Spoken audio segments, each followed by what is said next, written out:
In the decades before the Civil War, a movement was beginning to form in the United States. Many American women were beginning to question the ideas of traditional womanhood. Over the following decades, the movement began to gain traction, formally organizing in the 1940s. Around this time, two abolitionists named Elizabeth Cady Stanton and Lucretia Mott rallied a group of activists and abolitionists to hold a conference. They met in Seneca Falls, New York, to discuss the notion of women's equality and autonomy. This gathering came to be known as the Seneca Falls Convention. Stanton's Declaration of Sentiments and Grievances started with the following preamble. We hold these truths to be self-evident, that all men and women are created equal, and that they are endowed by their Creator with certain inalienable rights, that among these are life, liberty, and the pursuit of happiness. In the following years, the women's rights movement began to gain momentum thanks to publications about the convention from well-known abolitionists like Frederick Douglass, but saw a sudden halt at the beginning of the Civil War in the 1850s. After the war, the formation of the 14th and 15th Amendments began. While these amendments would give African American men the right to vote, women were still left out. In 1869, Stanton and fellow abolitionist Susan B. Anthony formed a new group called the National Women's Suffrage Association. They called for adding a woman's right vote to the 15th Amendment. The group faced criticism for endangering black voting rights by making the amendment a harder sell to the public, causing the formation of another group calling women's suffrage to be its own separate amendment. These groups would eventually come together in 1890 to form the National American Women's Suffrage Association. World War I hurt the support of this group. However, the rising demand in female laborers and war efforts provided more opportunities for women to enter the workforce. In 1920, the 19th Amendment was ratified into the United States Constitution, allowing millions of women to vote for the first time. At this point, the movement had reached its goal, but it was far from over. The movement would break into splinter groups, tackling issues like labor legislation for women and implementing measures for maternal health care. In the following decades, women around the country began gaining more opportunities to have their voices heard. The 60s and 70s was a time for major milestones for women in what is called the second wave of feminism. In 1960, women have access to the first birth control pill, allowing them to have more control over their own bodies as well as family planning.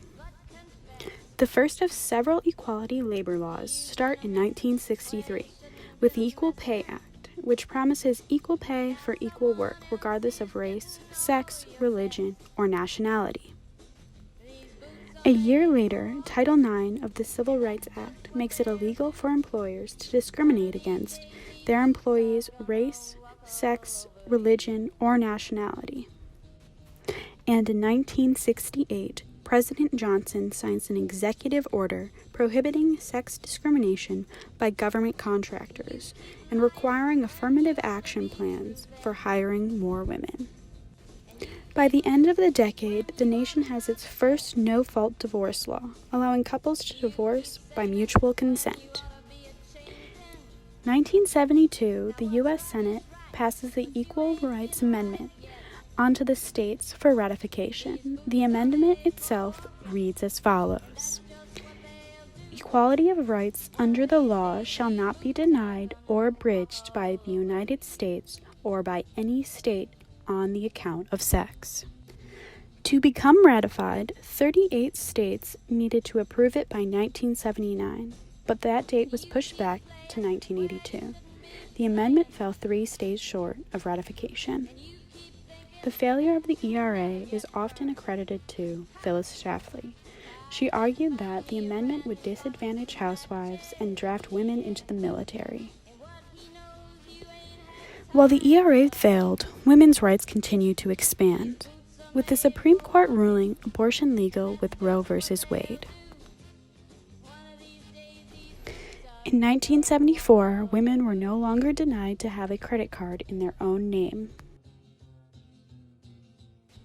And in 1975, women were no longer excluded from serving on juries. During the 1980s, the women's movements entered a new stage. The decade started with a complete change in leadership, with Reagan taking office. For women to consolidate the gains they had made, they would need to continue advocating for them. The feminist porn wars divided the women's movement. Some feminists saw porn as degrading, while others saw it as something that shouldn't be policed. Riot Girl emerged as a subculture in Washington state and combined punk feminism and politics, and was all about giving women an alternative identity. Spice Girls capture the essence of the 1990s. The brand's self-styled girl power mantra, a brand of female empowerment that made them a global pop culture phenomenon. They symbolized women of the decade's mission to be successful and have fun. If the 80s was about zines, manifestos, and marches, the 90s were about living those goals through music and self-expression. The Vagina Monologues premiered in New York City, offering a piece of art unlike any other. The play explores consensual and non-consensual sex work, and several other topics through the eyes of women with various age, race, sexualities, and other differences.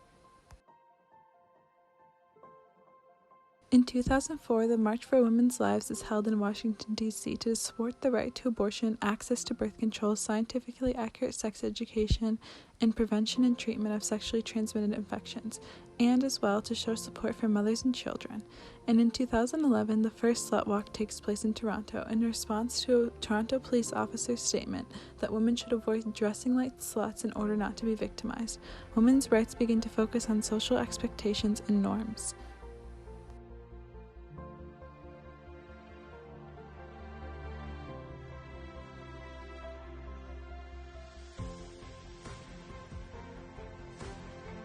In the past decade, there has been criticism for women's rights to be intersectional and confront the issues feminism has had with being whitewashed.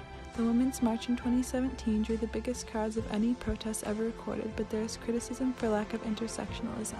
The 2020 protests for Black Lives Matter called on the women's movement to prove that they do support intersectional feminism and show up for the Black community, as well as queer, trans, disabled women who are targeted for hate crimes, abuse, imprisonment, and police brutality.